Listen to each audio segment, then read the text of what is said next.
Alright guys and gals, welcome back to another episode of Real Talk. Today's episode I'm going to show you real quick how to set a coil spring trap, a double long spring trap, and a conibear all on your leg.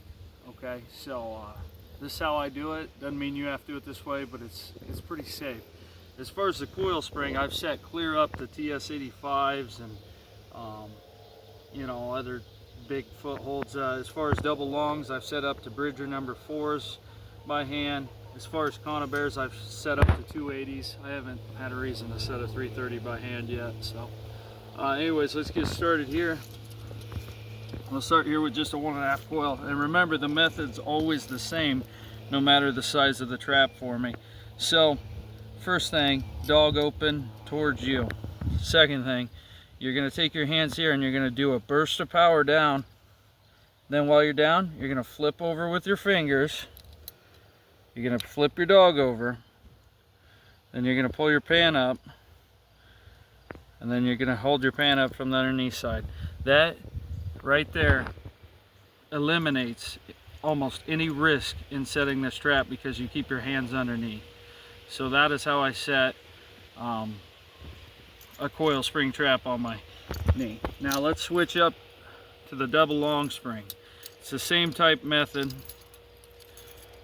You're going to put this on here. Now what you're going to do here is you keep your dog open towards you and you're going to use a burst of power. That's very important because otherwise you'll get caught with your pants down, so to speak. So it'll go like that, and while you're doing that, you flip these open. Same kind of method. Okay, and then you're going to take your dog, you're going to flip your pan up, bada boom, bada bing. No risk there. And then obviously you pull your pan down closer when you actually set it. And then last but not least, on these you pull it towards the dog side so the lever sits down. Okay, so that's how I set those all the way up to, I've done Bridger 4s, that's just the most I've had to do. Let's unset this one real quick. So this is a 160 RBG, but I use the same method for all conibears. Alright, so with conibears, you get it positioned like so, and then what you're going to do is you squeeze with your hand, that holds the levers, whichever, on this side would be that one, and then I even flip it over. So I use the same hand because actually my left hand's stronger, but I'm right-handed. So you'll see I start to squeeze there, and then I'll pull in with my right hand, and then you latch your safety. Now since I always run that way, I'll do the same thing. I'll flip it over, same thing. We'll squeeze with our left hand, help it with the right, latch your safety. That's how I set all my conibears by hand. So, and then of course, the rest of the way. These 160s get a little stiff, so breaking them open like that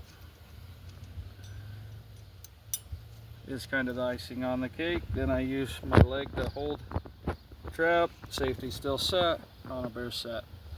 So those are the methods I use. Those are the quickest and safest ways I've found. And like I said, I can set almost any coil spring, double long spring, or conibear on the market. Now with that being said, I don't do 330s just because I don't want to ruin my hands. I've got to work for a living. So anyways guys, that's it for this video. That's how I set each of these right there on my knee, no matter where I'm at, even if I'm in the water. So I hope that helps you out. We'll see you on the next episode. Tight chains.